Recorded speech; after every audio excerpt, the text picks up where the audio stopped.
Our favorite movies and TV shows simply couldn't be made without the hundreds of crew members who work behind the scenes to help make it all happen. But more and more of them are joining a growing Hollywood exodus as housing costs soar and dwindling job opportunities push many to seek their dreams outside of Tinseltown. The entertainment industry in LA in crisis, rocked by the pandemic, 2 labor strikes last year by actors and writers, and now the threat of artificial intelligence to creative jobs. And as networks and streaming services scale back on their programming and crew jobs decline, more film and TV workers are seeking career stability elsewhere. Joining us now is Jennifer Brody, screenwriter and author. Jennifer, thanks so much for being here. And I understand early in your career you worked for a director on set for everything from Lord of the Rings to Golden Compass. It must have been something. I know that you recently made the move to Palm Springs. What made you move away from LA? What was the final straw? It was a combination of factors.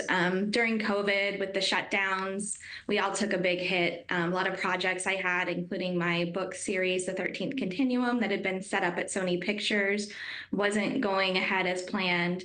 So, coupled with the rising cost of living, rents were spiking up to 40%. I'd lost my rent control. And it just didn't make sense. I could kill myself and pay $3,000 for a 1-bedroom apartment, but for what? You know, you mentioned the pandemic, the strikes. We mentioned tech like AI making an impact potentially in the future. What shifts have you seen in what's actually being greenlit, supported, and made right now? Are we in this moment where even Disney is relying on sequels and taking less risk on original or super high budget projects? Yeah, that has been a trend since I first arrived in 2001. My boss at New Line made Lord of the Rings, so I had a firsthand view of what that looks like when you do it with, creativity and quality. But over time, that formula, as they try to replicate it in a more corporate structure, doesn't really work because it depends on writers and vision and creativity, and they undervalue us and they underpay us, which is why the WGA was on strike. We have more strikes threatened, and without us, you're never going to get quality. So yeah, and during COVID, they really kind of backed into that even more so, depending on sequels, prequels. We're on the 9th iteration. And I do write for Disney, and I think there's a way to take great stories and make creative product for these places still. But more and more, we're not seeing it. Tell me more about AI as well. Which creative parts of the industry are you most worried about? Which jobs do you think are most at risk? Well, I think they're already moving to replace us, even on a writing and rewriting level. This was a huge issue in the WGA strikes. Most affected right now, copywriters, copy editing, marketing in a huge way. Those folks are already losing jobs. I have friends that have been out of work for over a year. And even in publishing, I write a lot of books, we're starting to see it creep in, and we're fighting for protections in our contracts.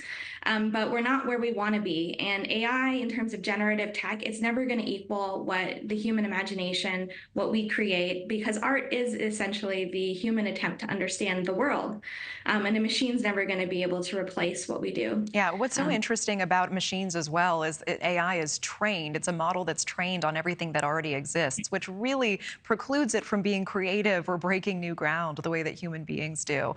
This isn't true generative AI. And it's funny, I write a lot of science fiction. My series, The 13th Continuum, has an AI character. So science fiction writers grapple with these concepts, but you're totally right. Yeah. Can you still participate in the industry in a meaningful way in the way that you want to, not being physically located in LA?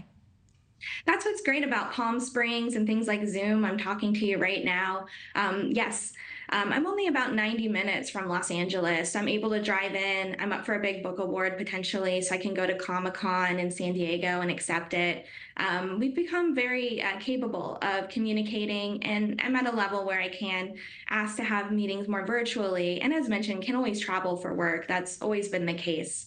I do miss friends. I think some networking is lost, and I think some of that hotbed of creativity, when you get a lot of people in a room coming up with great ideas, is dissolving as we feature even more. But I'm hoping independent cinema is going to rise again. More voices will be heard, more marginalized voices, more opinions that differ from the mainstream. See more of that come in. Okay, I appreciate that. And congratulations, by the way, on the award as well.